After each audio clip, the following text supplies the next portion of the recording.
Well, I just want to welcome everyone to a conversation on compassion with Sri M. And I'd really love to introduce you to his work because his work and who he is has influenced me in many ways. As many of you know who have participated in our conversations on compassion, by viewing these conversations, we speak about the influence of spirituality in regard to human flourishing. We talk about the science of compassion and also discuss how we are finding a connection between who we are as human beings, both in the context of how we have evolved as a species and how each of us has integrated spirituality into our lives, and it has had a huge effect on many people. That being said, when you're on this path, you don't necessarily need to have a guru or even have a dogma that you practice. And what we have found through our research on the science of compassion is that goodness, caring, compassion has a profound positive impact on our physiology, just as caring for others in the context of almost every religious practice has a profound influence. So without further ado, we're going to begin our conversation. So maybe we can just begin. Thank you for spending some time. Thank you, sir. Thank you very much. I know many of your followers know your history, and you've done, I guess, 2 autobiographies. And more recently, we were discussing before we started our conversation on your new book, Sunya, which, as I understand, means the void. Void, yes. Yes. So before we talk about that, which I'm very interested in talking about, I'd like to talk about your own life. And because you began as a member of a Muslim family, and in fact... Born into one. Yes, not by choice, right? Okay, we'll Yes. come to that.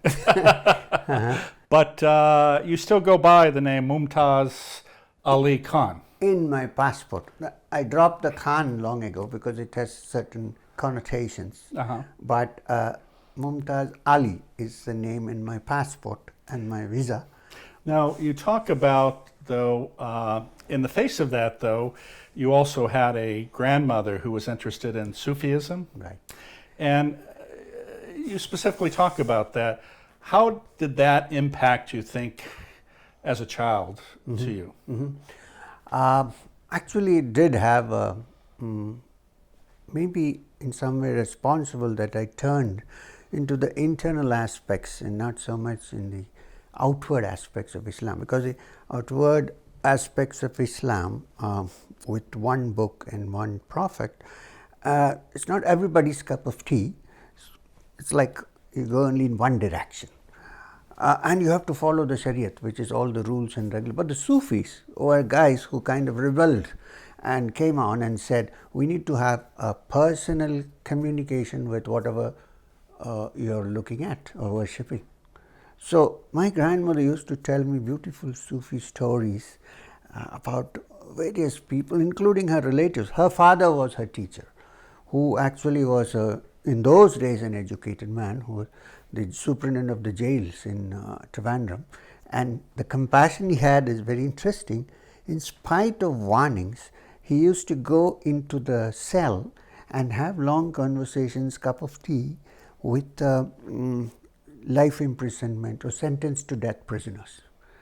People warned him, this is not good for you, because, but then one day a prisoner who was on the death row, maybe 3 days later he would have been hanged, he stabbed him, and it was on his left knee. Nobody knew he had diabetes. So the wound became gangrenous, and they had to amputate. He died because things were not so advanced in this little city there in Trivandrum. So I've been listening to all these stories, perhaps that might have turned my mind into something more serious than the externals. My grandmother never worshipped 5 times a day or anything of the kind, but she was a very religious person, deeply, yes. Well, it's unusual for someone, I think you were at the age of 9 when you actually had a visitation. And it's interesting because I think in your second book, I think, what was your quote, that people think you went bonkers, but maybe you went bonkers earlier. Yeah, much earlier actually. Yeah. So what was that experience? Because you had a manifestation of, I think, Sri Babaji. If I may correct, it was not a manifestation. I actually saw, it was physical. It was not as if he came out of a light or anything of the kind. He was standing in the backyard of my house under the jackfruit tree, which was like we are sitting here, as real as you sitting here. But it lasted only for a short while, and I think he walked away from the back door, but I'm not sure because I couldn't turn and look. So this is what happened. But clearly it had a profound effect on you. Certainly, it changed. Already I was thinking a little I was becoming more introvert, but with this, he touched me on my head with his right hand.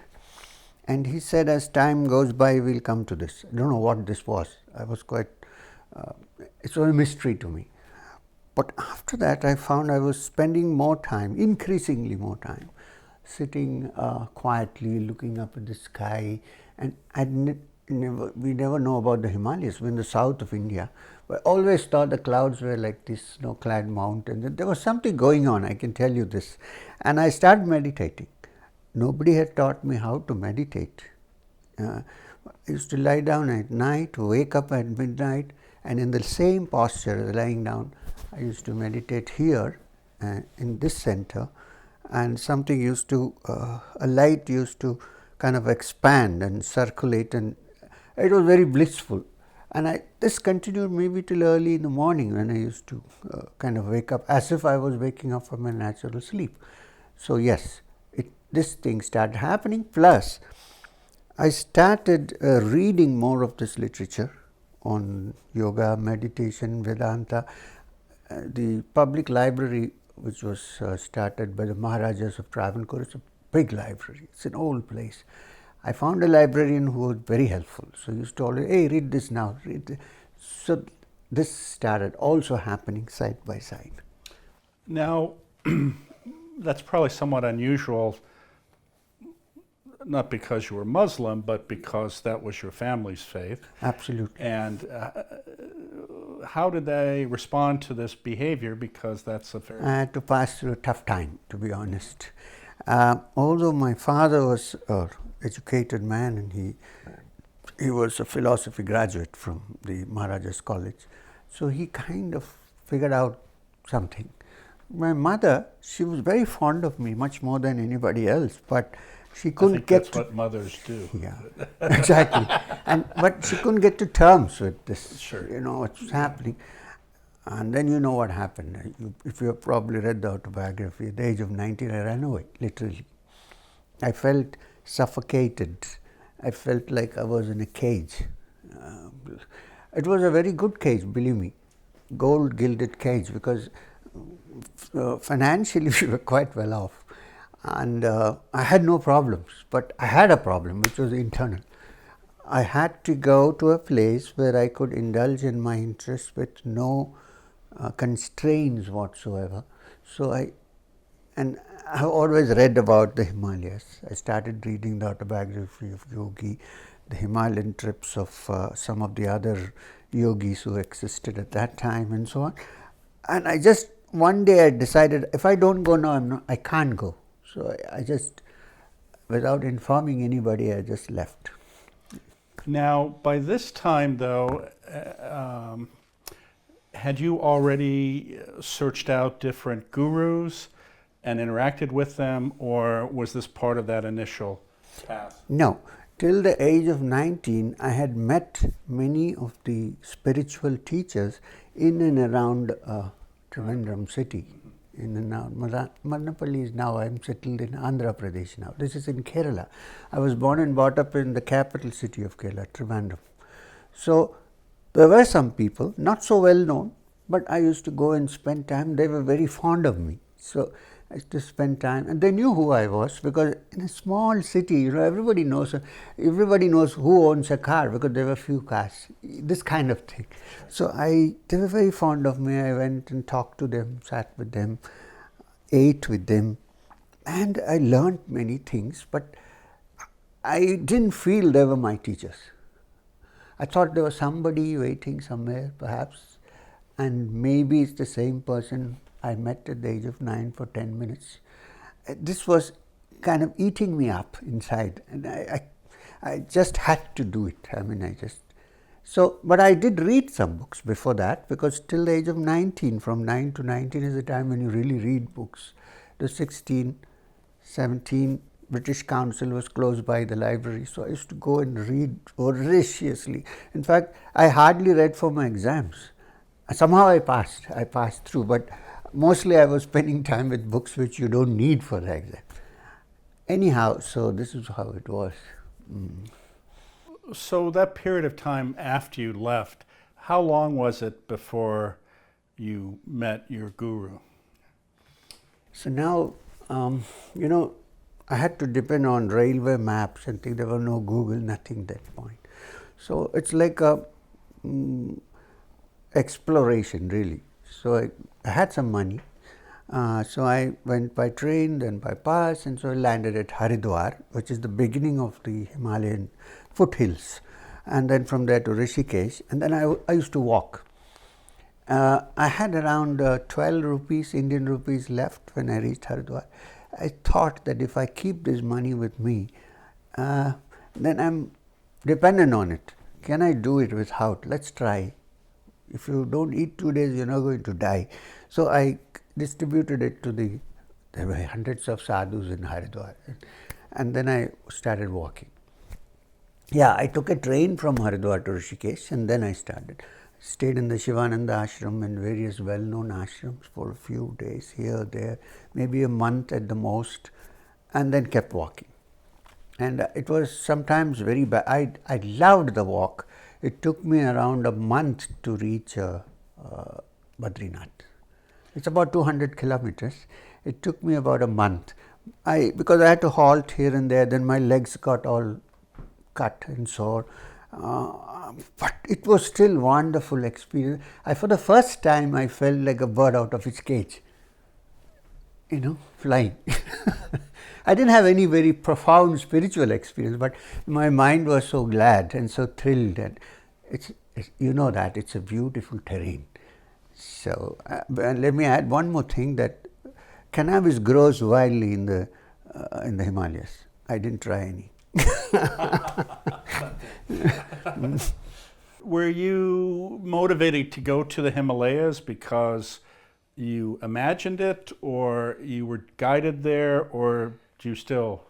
I don't know if I was guided there, but I had my imagination full of the Himalayas. But as I went along, I found that I couldn't find what I was looking for. I thought, because I thought that the Himalayan snow-clad peaks started from Rishikesh. Not true. So till I saw in Kedar and Badrinath, there was no snow anywhere. So I was a little bit disappointed, and I didn't see the kind of yogis I thought I would see in my imagination. I met many good people, many learned people. Swami Chidananda of the Divine Life Society in Rishikesh was a very learned man, very nice man. But he told me, I don't think you're going to fit in here. Maybe you're going upwards in the upper Himalayas. Watch out for frauds. This is the warning he gave me. So anyway, but there was this irresistible pull to go to the upper Himalayas. That, of course, could be that I was being pulled. At that time I was not aware. Now, in retrospect, I think perhaps so. Because I met Maheswarnath Babaji, who was my guru. Not the Babaji, but his disciple from the Nath Sampradaya. There is a very old tradition called the Naths, starting with Adinath, Gorakhnath and so on. So I met him in this cave in Vyasa Gufa when I was so disappointed that I want to take my life. At that point, he came into the picture. I mean, I met him in the cave. And for 2.5, 3 years, a little more than 3 years, I spent with him. He was a wonderful man because, you know, he had no banner, he had no organization. He just had a white cloth, lined cloth, and he was barefoot. And so I walked with him. Even today I can tell you there are places where no tourist knows exist. So this was how it started. And when I met him, I said, I thought it's the same person I met when I was 9 because his eyes were very, you know, hypnotic. I never forgotten those eyes, big eyes. And so I said, I won't leave you ever. So he smiled and said in Hindi, Dekha jayega, which means we'll see what happens. This is what happened. This was in Badrinath. It sounds as though when you met him, you had a feel about him. But did he have a specific teaching or dogma, or was the nature of his presence, if you will? For the first time when I saw him, I didn't know anything about what he taught, but there was something that made me feel that he was like my own, like my father, mother, brother, sisters, you know, all put together, like also a friend. There was this instant feeling that, I found this man, which I was missing. This is what the thought that occurred to me. But gradually, as I lived with him, I figured out from his own discussions that he belonged to this ancient order of the Naths, from Maheswarnath downwards. But even though he was a Nath, he came from that tradition, but he was familiar with all other traditions, and he had nothing against anybody. That was wonderful. Plus, he was, according to him, a senior disciple of someone we call Sri Guru Babaji, who is almost a semi-mythical figure. Let me put it this way, because nobody knows much about this except what people have painted pictures and talked about. Hardly people know much. But this man was flesh and blood. He was not a phantom. So, you know, and the Nath Sampradaya, I'm sure you know about this, but there was a time when, you know, they wear these rings here, they call split-eared yogis, they wear these rings here, and they have usually matted hair, and they always have a fire wherever they go. They call it the dhuni. So I was also introduced, I also used to wear, but I took it off because Babaji said when I went back home, I sometimes wear when I feel the fancy for it, but generally. So, and his hair was somewhat like this, but much bigger. So, you know, there was a time in the history of Indian spirituality that the Vedantins of Shankara's order and so on kind of started neglecting the practice of yoga as such, saying that if you understand that the world is an illusion and then Brahman is the reality, and if you keep thinking about it, what Shankara called as Brahma Satyam Jagat Mithya, then one day you will arrive that there is no need of doing any yoga. They said it is gymnastics, this, that. So this was a time, which is not true actually, because you may theoretically understand that, but you need to adapt your mind and brain and body to understand this as an experience, which you need to do something about it. This is yoga, but this was the trend at that time. So that's the time when the yogi sampradaya of the Naths, N-A-T-H-S, Naths, starting, we believe that Shiva himself, who is called Adinath, which of course is a mythical figure, and the next Maheswarnath, who is not so mythical, and then Gorakhnath, who is a historical person, were the people who started this whole lineage of yoga, and they saved yoga from being thrown away by the Vedantins. And the important textbooks on yoga, except the Patanjali's Yoga Sutra, which we don't know who wrote. Patanjali was basically a yogi, but other books like Garanda Samhita, Shiva Samhita, Siddha Siddhanta, there are many such books. Even the Hatha Pradipika, which is that standard for practicing yogic exercise, were all written by the nuts. I'm not saying because I belong to that, because Babaji didn't want me to think that I belong to that sampradaya. He said, even though I am, you don't have to belong to it. But it's a fact that these people saved the yogic textbooks, including the Kashmir Shaivism texts, which of course Lakshman Ju was the latest interpreter of it. He is no more. So this is what happened. You know, it's interesting how you were saying when you met Babaji, how you had this feeling about him. And, you know, I've been fortunate and blessed to interact with a lot of, some people may call them holy people, but my experience has been that when you meet someone who is at that level of spiritual insight, a few things occur. One is dogma is no longer important. And two is that you have a sense of unconditional love. And that when you have this with an interaction with one of these individuals, it just puts you in this very calm, joyous state.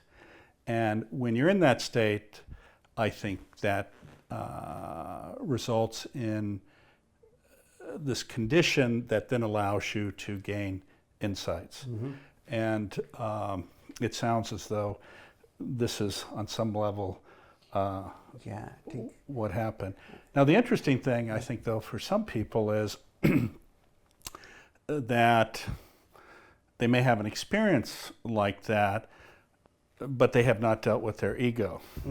And then it becomes a way of elevating themselves as I'm important, my belief is important, my relationship with this person is important, and this is a delusion, of course.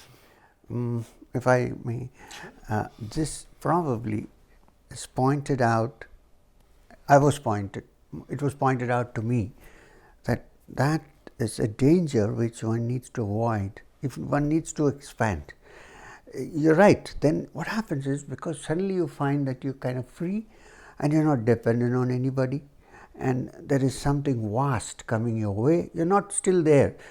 And then you start having some experiences and you feel that you're better than everybody else.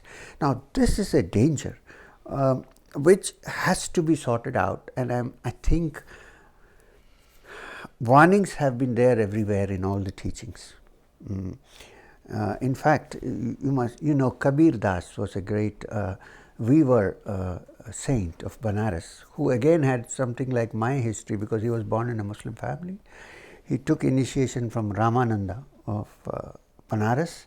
The Ram mantra was given to him, but he was a meditator.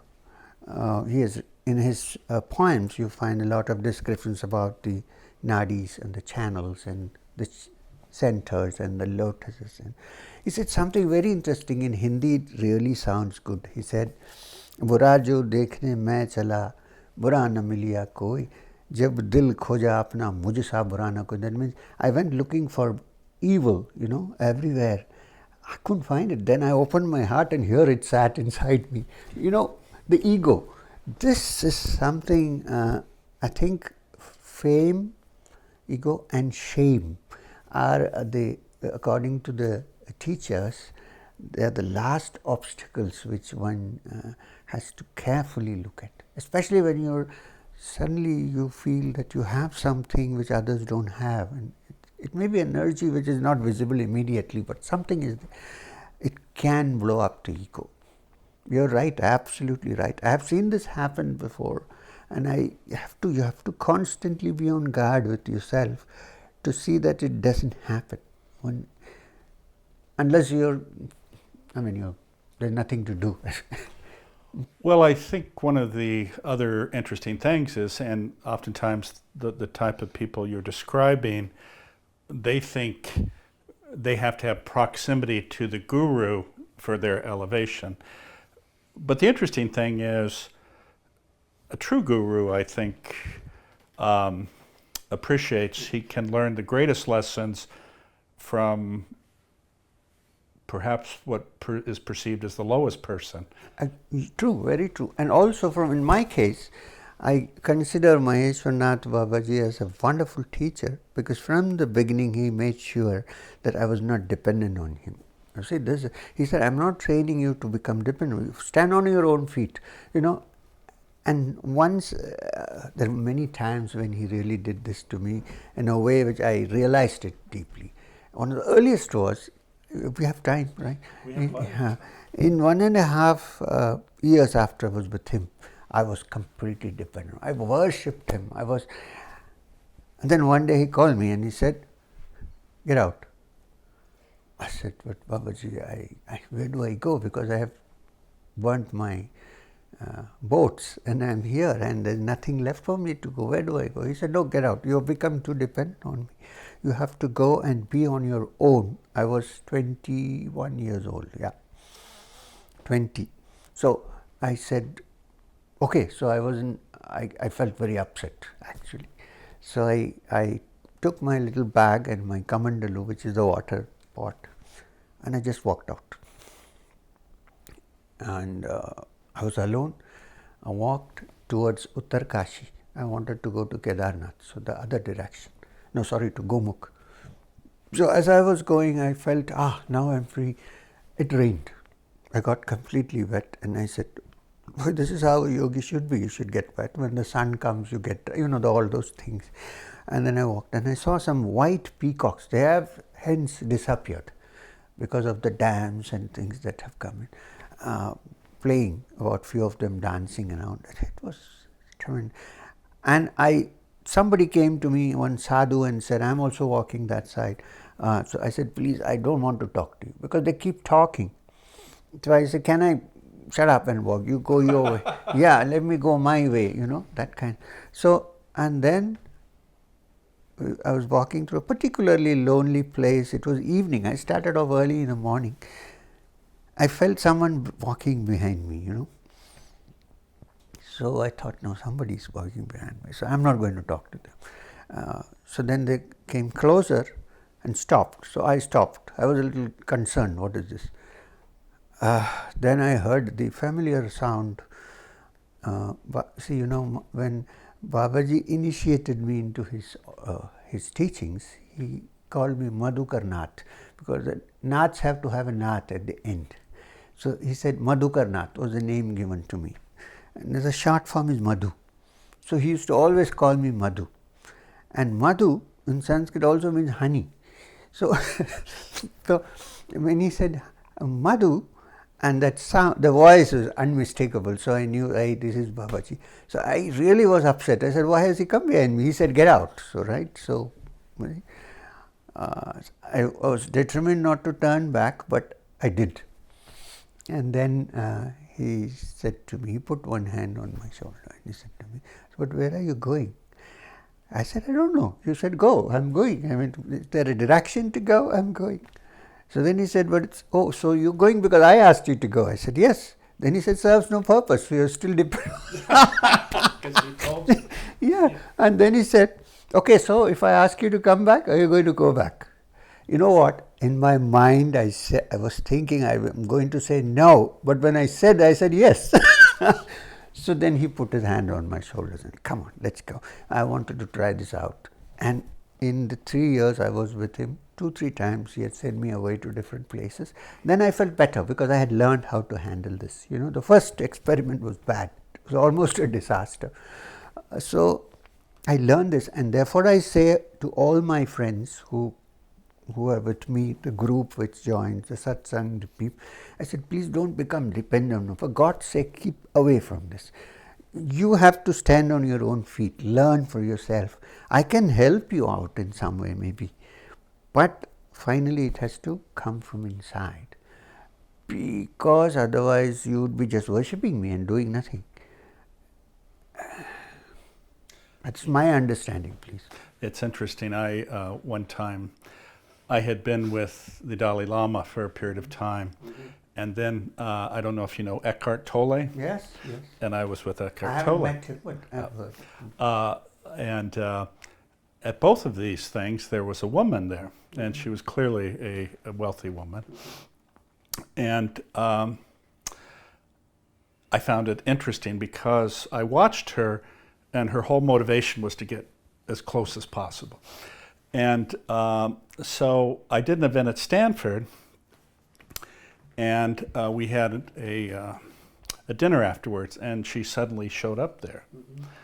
And she said, I see that you're with the Dalai Lama, and he seems close to you. I saw you with Eckhart Tolle. Clearly there's something about you. She says, I want you to be my guru. And I looked at her and I said, are you serious? So she said, yes, absolutely. And I said, well, but you have to really confirm to me that you're serious about this. And she says, oh no, I'll do anything because, I have to learn and I have to gain these insights. And I said, that's wonderful. I said, then I'm going to give you a task. And if you successfully complete the task, then we will see what manifests. So I said, I'm going to give you a list of 100 books. And I want you to spend 4 hours a day reading. Then I want you to spend 4 hours a day thinking about what you read and writing in a journal. And then I want you to spend 2 hours meditating. And she goes, but you mean I don't get to be with you? I said, no, you have to do this as the start. And she says, oh my God, well, but after doing this, what will happen? What will happen? And I said, well, if you're diligent about it and you're serious, then you will find you don't need me at all. And very few people are. That's true. People don't know. People don't want, it's basically a shortcut that people seek. So they don't want to work on this because it is a hard work.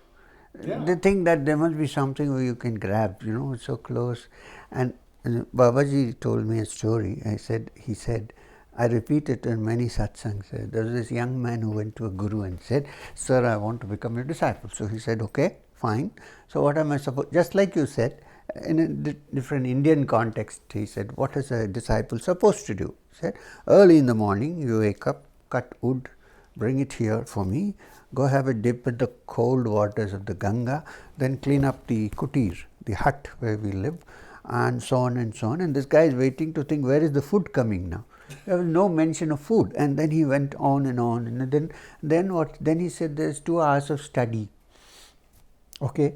And then there is 1 hour of meditation. So he's wondering, and what do we do next? And then he said, 1 minute, sir, I don't think I can do this. Is there some way to become a guru? So he said, you have nothing to do, just sit and bless people. He said, then please make me the guru. So this is similar to this, it's very strange. Sometimes I begin to wonder if people are really seriously searching for something, or is it a... Maybe. Well, yeah, no, I think you're right. I think there are people who are constantly searching, but they still have delusion and attachment and emptiness, not the type of emptiness of the void, I understand. but just an emptiness of spirit. You need to fill it up. And again, I think it also gets back to this issue of being superior, because oftentimes the guru is believed to be special or beyond. And any real guru will say quite the opposite. Right? So I thought it was interesting because I know you go by Shri M or M, and I think you made a comment one time that you've mentioned one M, which is, yes, the second one is the name given to you by Madhukarnath. Yes, and then the third is it Manav? Manav, which means a human being. Yes. Oh, you remember so well. We met only for half an hour last time. That's how I do these things. I have to remember these things. But I think that's interesting because ultimately, when you accept that you're just another traveler and another human being, it keeps you from your own ego getting grounded. Yes. Be grounded, because I don't want to say this in public. Maybe you can edit it off. But I have only one Shri. You see, Shri M. So anyway. Yes, but I think that is important because you see some people who want to be surrounded by people who glorify them, and I think there are some, if you will, gurus who accept this because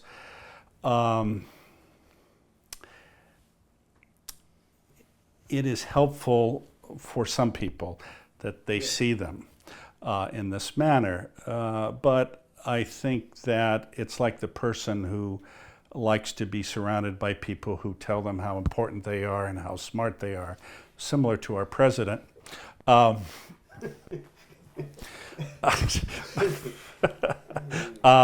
Versus, I would like to believe, and I hope that I was trying to surround myself with people who are smarter and people who actually confront you, because that's, I think, the place where you learn the most. Absolutely. Yeah. Absolutely. In fact, I think in some of the textbooks on the religious practices in India, like the Gita and so on, they lay a stress on treating praise and blame as equal and not getting caught up. Because if you keep praising somebody, like flattering somebody, after a while the person begins to believe that it is so. Now this is a danger. If you are on a spiritual path, otherwise it's okay. But it's for 100 days, if every morning somebody gets up and says, "You're God," then on the 101st day you might really think you're God.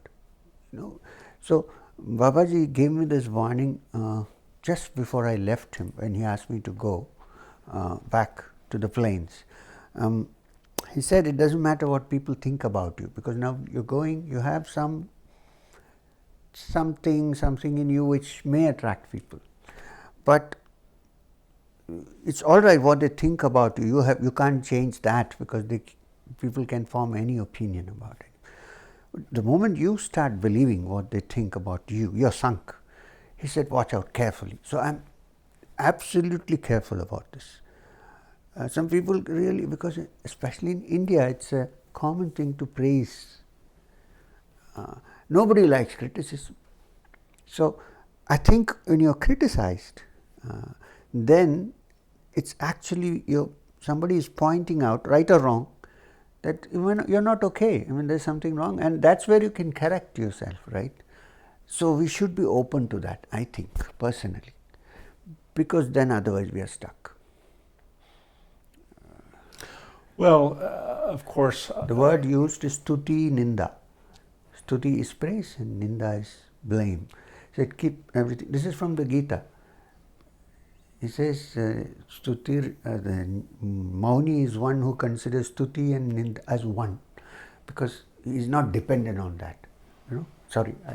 No, I think that there are two issues. One is that's an exercise in non-attachment, either seeking praise or seeking blame, but treating everything as one and not getting lost in either. I think the other aspect, which in some ways I think you've alluded to, is at least in my own limited experience, I have not met an enlightened person. I've met people who approximate that. And of course, as soon as someone tells you they're enlightened, you need to turn around and run as fast as you can, I think sometimes in the other direction. In this context, my daughter called me up day before yesterday and asked me, this word enlightened used so often, Papa, but are you enlightened? Some people said you're enlightened. I said, sorry, you have to find out for yourself, because I don't think I am. She said, no, but this can't be. But I saw it in one of the videos that somebody said about enlightenment, and they said, you fit the picture, and you didn't say a word. I said, I didn't say a word because I couldn't say a word. So you can't say, these things, and it's difficult to define this enlightenment thing. how can we define? What is it to be defined? Well, I don't know. Personally, I can't define this. The moment you start defining it, then you're moving away, I think. well, I think perhaps that you become enlightened when you disappear into the void.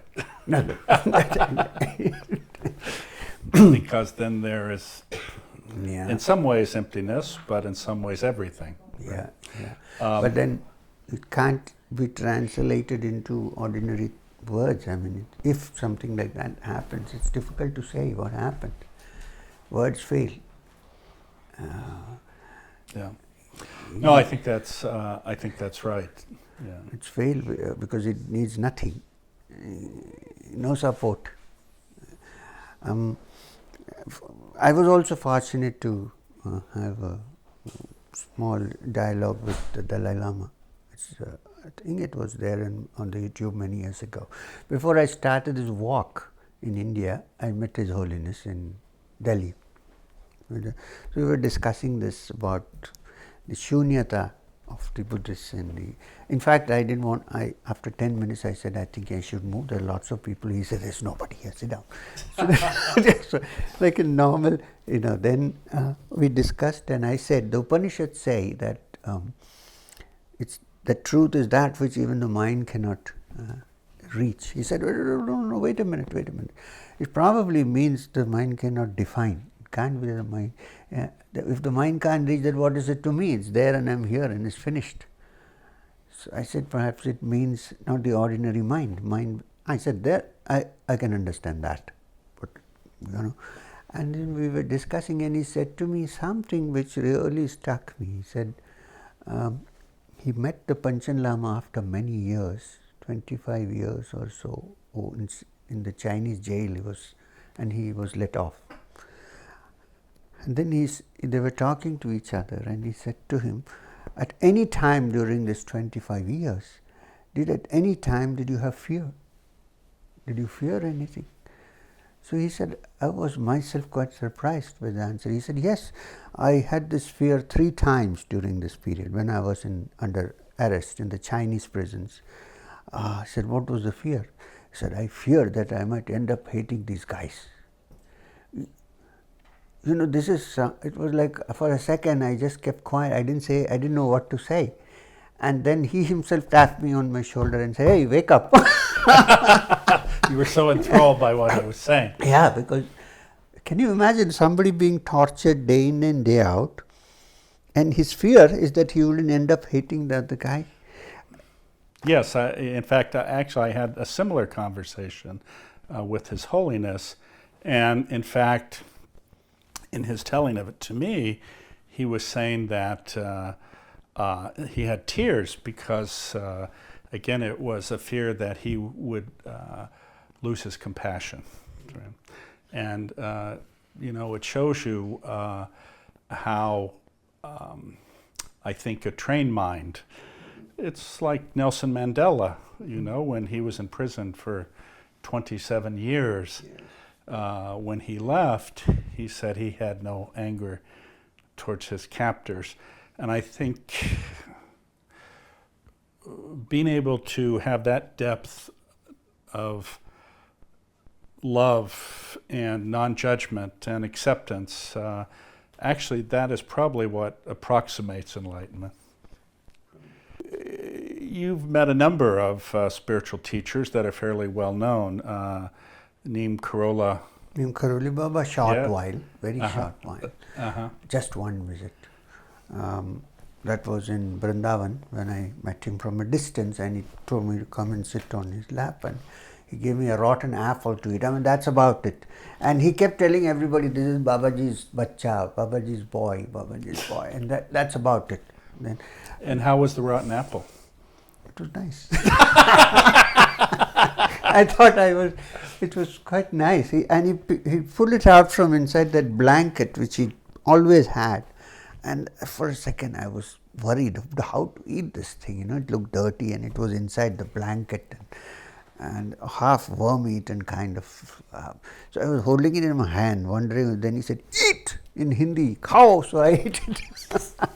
So And that was very short. But then I had met some other people like Chidananda, Swami Chinmayananda, twice the Dalai Lama, and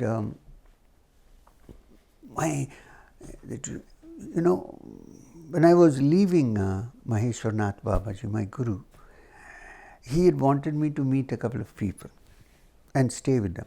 And the last one on the list was Jiddu Krishnamurti. So I spent about a year or so, more than that, 3 years during the last part of his life, living in the headquarters of the Krishnamurti Foundation. Is that in Ojai? In India. In India. In okay. India, the headquarters in India, in Adyar, near the Theosophical, not inside, separate. So I think Babaji sent me to him because there was much to learn from this man. I noticed that there was something about him, I felt he was like a shadow. I mean, he was not there. But I got many valuable, I would say he swept away many cobwebs. Then I realized why I was asked to go there. So he was the last person I met. After that, I didn't have any desire to go and meet anybody, and there was nobody on the list anyway. So I've had some very interesting. Sometimes Krishnamurti, can I say something? Sometimes Krishnamurti comes across as being a little impatient and arrogant, but really not so. Since I watched at close quarters, he was ready to admit his mistakes, which is a big thing, because who would do that at that stature? He was like gospel truth, whatever he said, people will. But he was ready to say, yeah, maybe I'm wrong. So, for instance, and he never tried to change me, or I didn't want to become a, in quotes, Krishnamurtite. Right. But I grasped quite a lot of things from.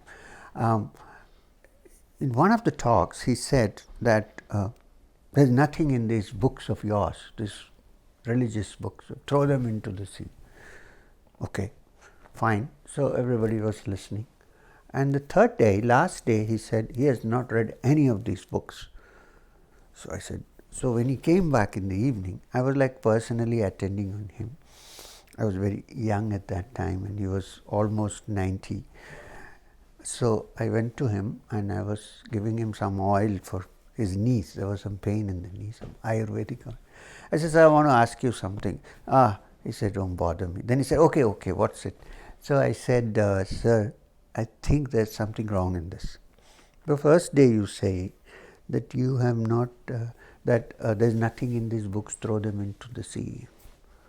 2 days later you say that you have not read them. Now, if you have not read them, how would you know there's nothing in them? It's a very simple, common sense question. He said, oh, just a minute, I don't need them. I said, sir, that's a different story. You don't need them, but there may be somebody who needs them. So when you speak, people consider it like gospel truth. So I think you should be a little careful with what you say. I thought he's going to really send me out. Yeah, get out, you know nothing. You know what he said? You're right, sir. He said, I think I must be more careful about what I am saying. And I was stunned because he didn't have to say that. I was nobody. But it's interesting because having met many spiritual leaders and having met non-spiritual leaders but profound people, many who are not educated, but who have a depth of knowing, for some people you don't need anything. And I think for other people, they evolve by learning much. And I think that's very true. Again, getting back to what we were speaking about earlier, this ego thing of, I've had actually people say to me, because I'm an atheist, I'm a non-believer in anything, but in some ways I'm a believer in everything. And who am I to judge? But I've had people come up to me and they say, well, I see that you're close to the Dalai Lama. How is this possible that you're not a Buddhist? Or I don't know if you know Amma. I know Amma, and I'm close to her, and others, but I know nothing about there. And my statement is, because these people say, I followed this person for 20 years, I've never had a private conversation. Why is it that you can have this closeness? And I said, well, one is I'm seeking nothing. I have an open heart, and I care. And I said, if that is what you can embrace, then you've learned most of what you need to know. And but people forget that. They think it's a matter of memorizing an enormous list of dogma, which I don't think is required. That can be beneficial, but it's certainly not required. And this is, we're getting back to Krishnamurti, I think, and in some ways it's like, why are there different religious practices? Because different people need different things to fulfill their own, if you will, spiritual path. One of the things I wanted to talk to you about is you did this walk of peace in 2015 from Kanyakumari to Kashmir. Yeah, Yes, in the north. 7,500 kilometers. Yeah. And it took us about a year and 4 months. Yes. And you did this in honor of Swami Vivekananda. Well, we started from the Vivekananda Kendra in Kanyakumari. But I did this, in a way honoring him because he had walked the length and breadth of India. I wanted to also go and see what's the actualities in this country of ours, which has so many religions, so many conflicting theories, hundreds of them, and so many political agendas. So this is the reason why I went, and basically it was a peace walk. I wanted to convey this, that you may belong to different religions, different political ideologies, but can we do it, what you have to do, peacefully instead of resorting to violence? This is my message. And I think I could give little bit, plant the seeds, but more than that, I think there were many people walking with me. We learned more. We learned many things. And I can no longer think of, at least in India, my country, as I thought about it before I started the walk. There are many things which have changed. I found that, really speaking, nobody wants to have violence or create discord. I found out that it was all political. That's the one big lesson I learned. It's completely political. It might appear as what in India is called a communal conflagration, which means one religion against the other, but that's on the surface. Deep down, it's politics. For oaths and for this is one big thing which I discovered, among other things, of course. Of course, the question is, how do we overcome that? It's difficult. This also I discovered. It's very difficult as long as we have the system where people come to power through oaths, majority. There's no other way. I don't know if there is any other way, but this is the best we have. But there is this innate danger that as long as you depend on oaths to come to power, you split people, because one against the other, because you want someone to vote for you. The other guy may be in a minority, so you don't care. You see, these are some of the things that we learn. I think there may be a solution if at least a dozen people stand up and say that power is not important for us, but we want to serve the nation. Difficult to find. That's the problem.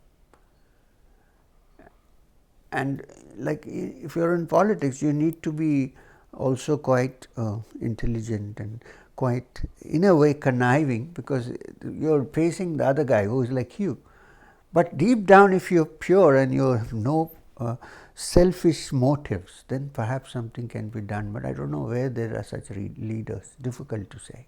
No, I think that's right. And they, unfortunately, as we were talking about earlier, there are many paths to spirituality or enlightenment, and it's the manipulation of one's ego to pitch you against another. And the nature, unfortunately, of how we evolved as a species is this, I think, sense of tribalism and one against another, which early in the evolving of our species was beneficial, but now actually it's not beneficial at all. I think we need to move forward. Yes. But the other aspect is, though, and what has allowed, I think, atrocities to occur is because, though, most people are afraid to stand out and to say this is unjust, because one is it's their own fear of danger, and the other is their desire to benefit. And that's this constant. This fear of danger I can understand, because politics is such a field, you can be bumped off. Even Martin Luther King was bumped off. So even in my case, I'm a little careful with this, because that's not my main thing. My main thing is the spiritual. But you can't say I'm spiritual and not care for what's happening. This is not possible if you are sensitive. But then I have to keep a balance, because I think I need to work for many more years and I don't want to end it now. But getting to that, I was commenting I was an atheist, but I think that, at least for me, it's not about believing in one dogma, it's about this overreaching principle, I think, that brings all religions together, which is love, compassion, and this concept of our existence on some level being an illusion, and understanding that we arise from nothingness and go to nothingness. And maybe this is a segue into your book, your latest book. Fiction or nonfiction, I'm not sure which. Because when I was interviewed, when the book came out, they asked me, why did you go into fiction? I said, because I'm tired of stating facts and nobody seems to take it. So then we go into fiction. And in fiction, you have a little freedom more than the facts. You can say if something is wrong and somebody mistakes you, you can say, well, this is fiction, come on. So that's one thing. The other is, recently there has been a beautiful book which I was reading called Sapiens by Harari. Very nice. Some points, some of the things there, because he's an anthropologist. It's about, he says, the whole of this ordering of civilization and organizations probably started when people started lying. I mean, in the sense, not lying in the sense that fiction, like the chimpanzee cannot fictionalize. A chimp can't, but human beings, then they have heaven, they have hell, they have invented many things out of imagination. And the imagination has to be so real for people to really believe it. So that also some way kind of influenced me to write fiction. I said, some things which I can't write factually, maybe, but it's difficult to say, because some of my factual books, like my autobiography, sometimes sound like fiction. So the dividing line between them, I think, is very, very narrow. And about atheism, we talked about. Right now I'm working on the next book, because Amazon wants another book. This time they wanted non-fiction, and I'm working seriously in a way scholarly manner, because I'm doing a lot of research on this. The title of the book would be Yoga for the Godless, because yoga, which is derived from Sankhya, basically, except the practices are added on mostly, doesn't have much of a concept of Ishvara, or God as creator. It's more to do with purifying your mind, cleaning your system, so that you become free. It's not such an important part of this yogic practice. Why I'm doing this is because very often cults take up the practice of yoga and turn it into something religious, which is okay as long as it doesn't disrupt. But when it becomes disruptive, then even politics, we have the right and the left, and the right can always use yoga and religion as one of their calling card. But it's not so. Yoga has nothing to do with it.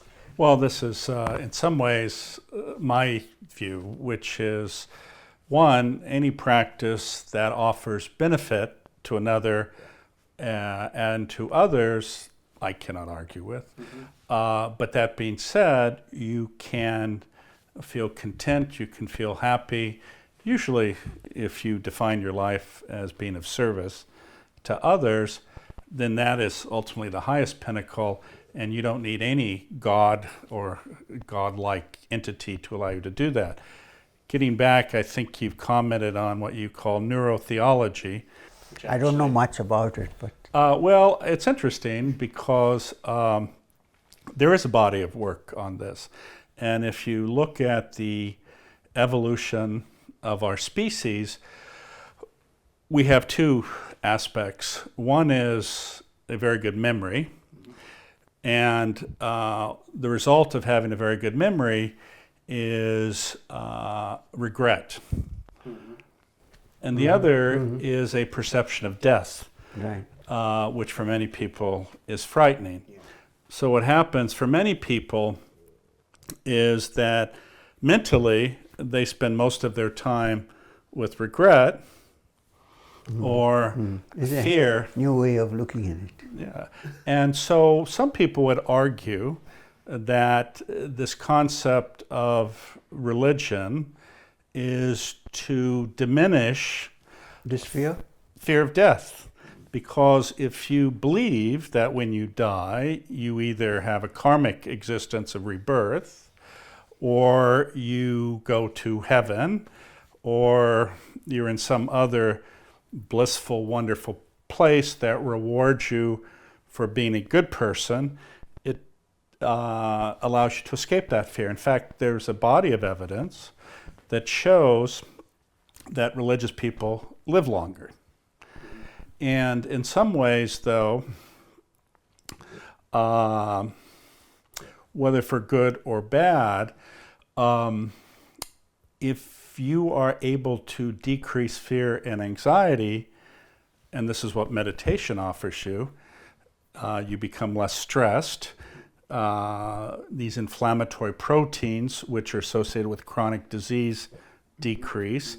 These hormones, which are associated with stress and anxiety, which are released on a chronic level in people who are anxious, are all very detrimental to your health.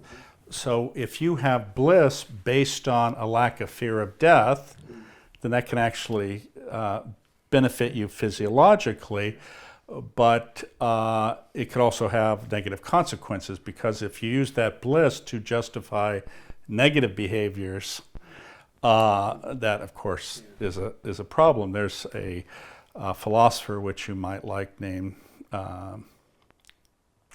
Dennett, and actually he's a very outspoken atheist actually, but he talks about something called the gold army and the silver army.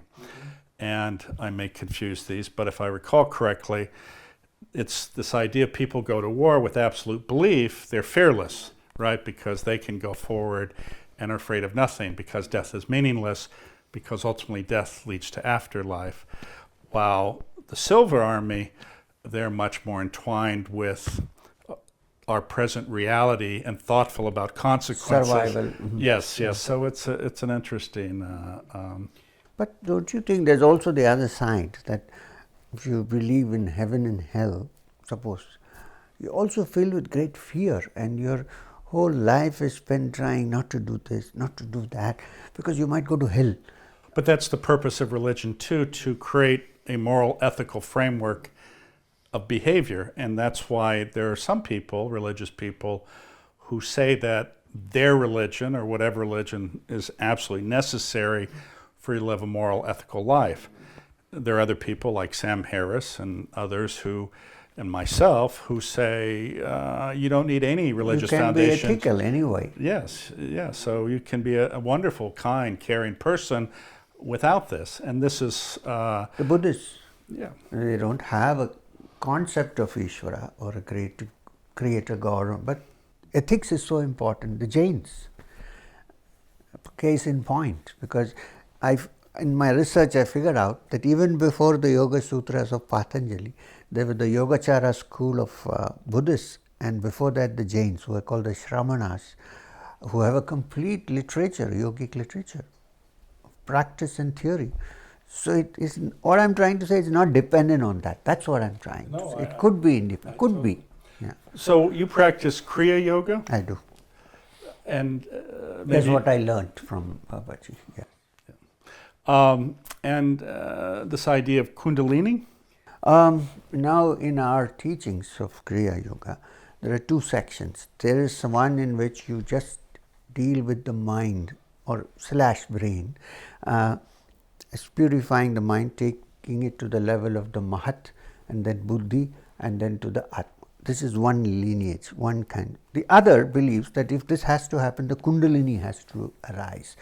Now, the other side is not agreeable to this. They say there is bliss, of course, but that bliss need not necessarily be accompanied by something moving up or down. Or, it's not required. But I cannot deny the fact that there is something which does get activated. Whether it moves up like a snake or not, this is a controversial thing, but something definitely gets ignited.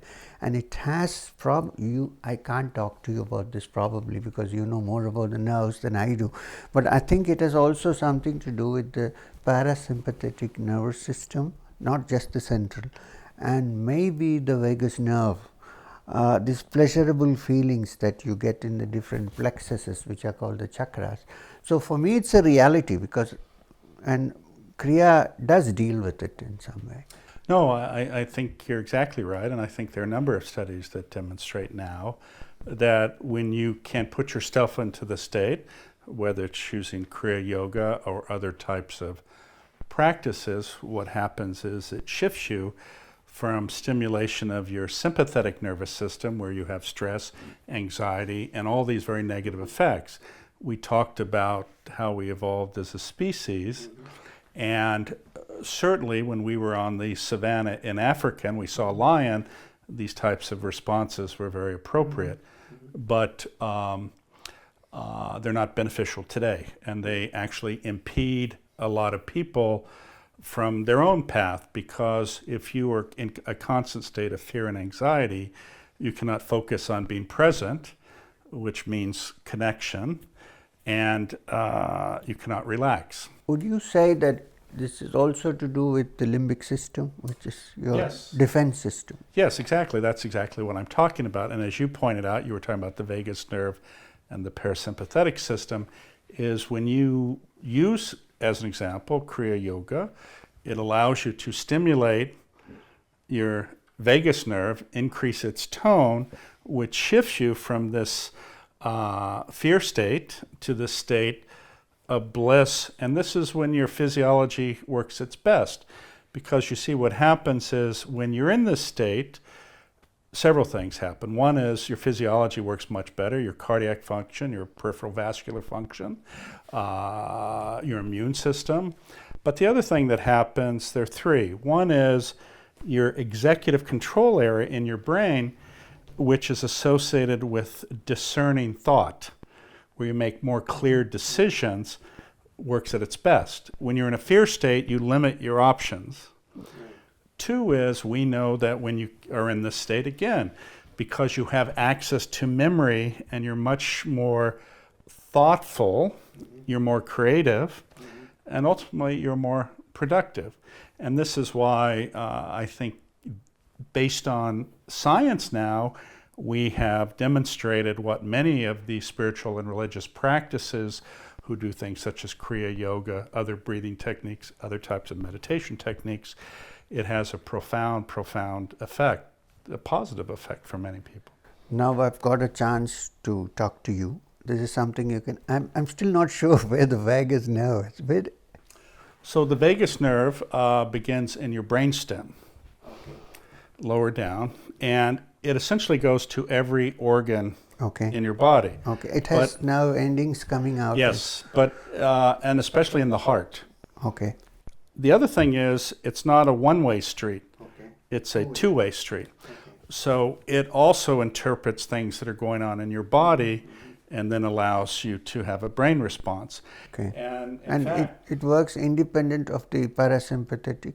it's part of the parasympathetic. You see, part of the so what we call the autonomic nervous system, which comprises the sympathetic and the parasympathetic system, they are part of the system. When it says autonomic, it means below the level of consciousness, typically.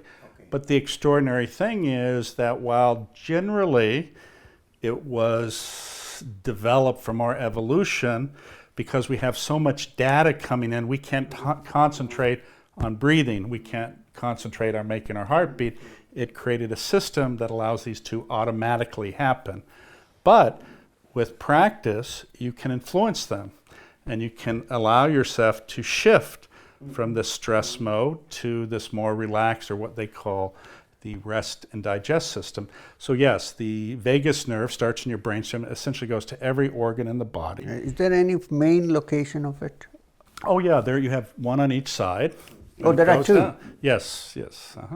And just like, you have symmetry, the nerves in your brainstem go to each part of your face, right? So yes, you have two. And we're learning even more now. As an example, over the last few years, we've learned that even what you eat has an influence. And in fact, there is some evidence that based on certain type of gut bacteria, that it can have an effect on your mental state. And you can change that through diet. But of course, what we have also learned, and whether this is good or bad, is that 80% of our illnesses are due to our behavior. So if you can master your behavior, which means exercise, diet, belief, you will get rid of most illnesses.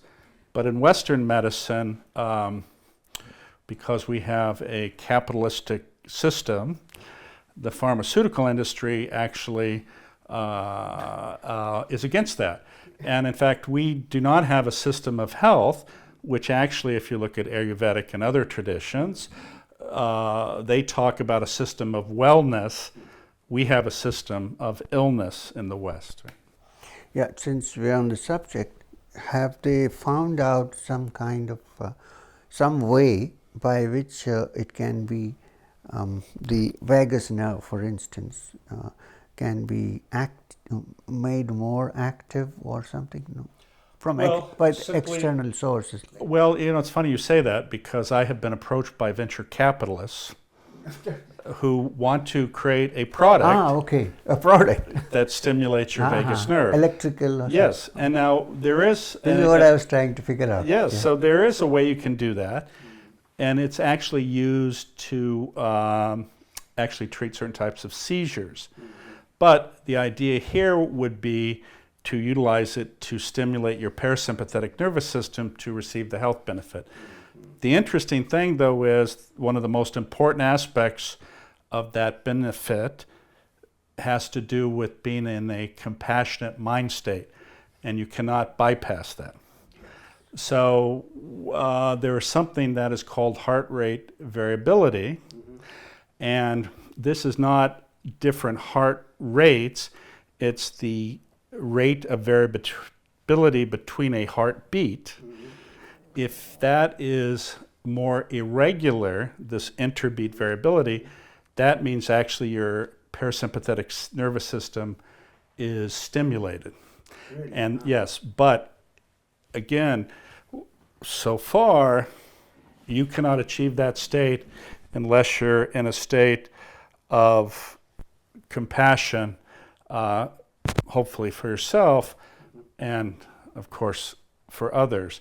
And one of the challenges is that in Western society especially, most people beat themselves up. They're very critical of themselves. When you beat yourself up, it's hard to be compassionate to others, and it's very self-focused. Because you're not full. So if you're not full, what will we give? Exactly. So I think that's the point. So let's talk about the void. Which in some ways I think we've been heading towards. In your book, we're at the end, Sunya goes to the void, and he states he's going there. What is this a metaphor for? Well, in this book, which is a story, of course, when Shunya goes into the void, simply means that he is no more visible to us. That's what it means. That doesn't mean he's not there somewhere. And because in the beginning, this character called Shunya, when he comes, and somebody asks him, "What's your name?" He says, "I'm Shunya." "So where do you come from?" He says, "Shunya doesn't come from anywhere and doesn't go anywhere. It's no thing, and nothing but no thing." And so therefore in the end he goes back to, nobody knows where he came from. He goes back to where he came from. We don't know where. I mean, this is the concept. This is the one concept. The other concept which I am trying to work out is that void is not nothing, but it's the essence of everything. And therefore this man being here or not being here is not so important. The crystallization of it is not so important. As a concept, it's there everywhere all the time. And I don't know if you notice at the end that there is this doctor, a neurologist, who studies this, and he says, "Where have I seen this man before?" Because he's looking at the picture. And he's had a patient. Yes, he said, "I have seen him as a patient." Now, I'm also trying to say that what we think, some people we think are patients, may not be really patients, but somebody who is not like other people, extraordinary. So we can't define them. So we kind of judge and say, "Oh, they are patient. They're not well. They're sick." They may not be. Maybe there's something which they can see which we can't see. I don't know, something similar to this. I'm trying to. No, that was my impression. That one is that one thing that inhibits our ability to see clarity is our own judgments. Our own judgments are a manifestation of our own delusion and sense of self-import. And when you can be in that non-judgmental state, which means you then you have no fear about an interaction, you're able to offer unconditional love, that is the ultimate highest. I think because you don't have anything to defend, and you don't mind what the other person thinks, because that's okay. I mean, people can think in different ways. So this is probably what I'm trying to convey through Shunya. And now there's a demand for a sequence. Now I'm only wondering if I have a sequence, it will destroy the Shunya which we created. But so does he have to come back? Yeah. So now we have a TV series. This is what the publisher says. The Westland books, which are part of Amazon, they say, "Why don't we have a sequel?" I said, "But then I have to bring him back from where he vanished." He said, "Yeah, bring him back. He can vanish again." Then I said, "Then you would ask for another sequence then." So it becomes endless. It's like, as you said, a TV serial. Yes. So I know, I'm just thinking about. So I know he manifested near a toddy shop. Yeah. I'm not familiar with toddy shops. Maybe you can explain that, and we'll close on toddy shops. A toddy shop, in India, and not India so much, but in Kerala, which is the southern coastal part of India, there is this kind of an icon called the toddy shop. Now, there was a time when there were no liquor other than toddy available, alcohol. Even now they call it Indian made foreign liquor for all the other rum and gin and everything that comes. So it was only toddy that was available, which is actually, before it ferments, it's a very healthy drink. It's from the coconut tree or from the palm tree. They climb up and they chop the top of the bud that comes, and they leave a pot there so that it drips into it, and it's very sweet before fermenting, and then they make it ferment and it becomes toddy. It's slightly stronger than beer but less than wine, perhaps somewhere in between. So that is a good idea. So, and toddy can be horrid and toddy can be good. It depends on how you make it and how long you have kept it and so on. Now, these little toddy shops are basically like little stalls, like small rooms run by an individual, and they have their own kitchen because people want to eat and think. And sometimes when we were young in college, we found out that the tastiest food perhaps is in the toddy shop, because these guys, when they drink toddy, they want good food. So, and it's cheap because it's not meant for high level people, it's meant for the ordinary folk. So, lots of them, Kerala is a Marxist state. Even now it's ruled by the Marxists. I didn't realize that. Yes, Wow. yes, it's a communist state even before Calcutta. So, in fact, the first chief minister, the Marxist chief minister of Kerala, has the same name and from the same not family, but the same tradition as Shankara, the writer of the Upanishads, who was a Nambudiri Brahmin, and this man's name was Shankaran Nambudripad, E. Shankaran Nambudripad, but he was a Marxist. I mean, he went to the Pathshala, he read a lot of these things, but he became a Marxist. So, we have a big presence there, and why I wanted to mention this is much of the Marxist strategies were done and discussed in toddy shops because these guys were not so overtly religious, so they don't mind going and sitting in toddy shops, So, it's like in rural areas especially, you don't find them much in cities, but if you go a little into the suburban and the rural areas, you will find these little toddy shops where people come and have a toddy and then they speak, and all kinds of things are discussed there.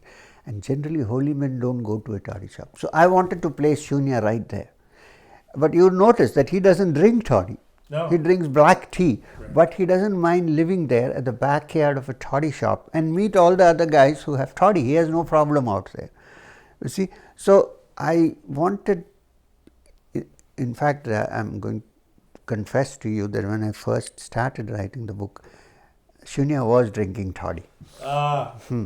Then I cut it off and said, let him have black tea, because then if he drinks toddy, whatever he says, people think he must have been drunk. So, I got that out because he was drunk in a different way.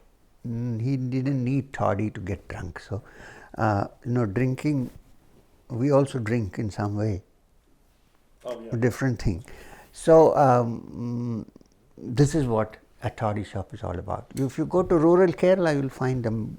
I'm going to have to check that out. So, in some ways. But please tell me if you're going, because some of the toddy can be terrible, but I can recommend good places. I'm glad you know. So in some ways, ultimately, it's interesting because the toddy shop is, in some ways, a metaphor to connect, I think, with actually the nature of human beings. Yes. And then you have, if you will, this enlightened person or close to enlightenment, and it allows this connection. Interaction. Yeah, no, I think that's wonderful. That was the reason why. So, my book was called Into the Magic Shop. Maybe your next book should be Into the Toddy Shop. But that book, Christine gave me and I read it. It's a very, very interesting book, I must say. Even before I met you, I started reading it last time. It's a beautiful book. Well, thanks. Yeah, especially what I found it, this I don't know what to call it. There's something out of the box. It's not like linear. Linear means something is there and I'm here and I'm trying to get there.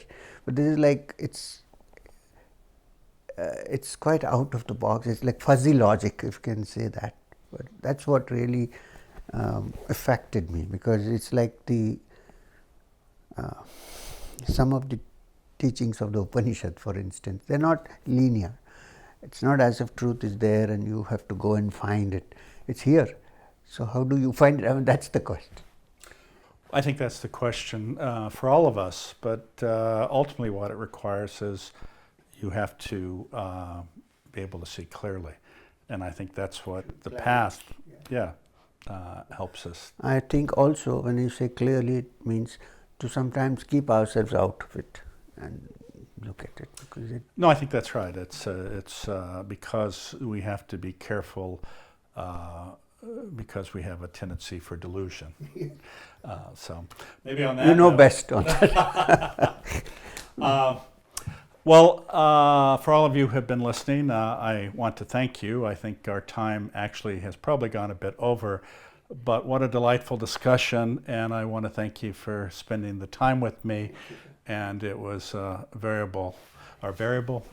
enjoyable. I And combined those thank two you words. very much for No, this, thank because you. I know you also have, your time is valuable and that you came and spent some time with me. Thank you very much. All of our time is Thank you. valuable. Thank you. Thank you all.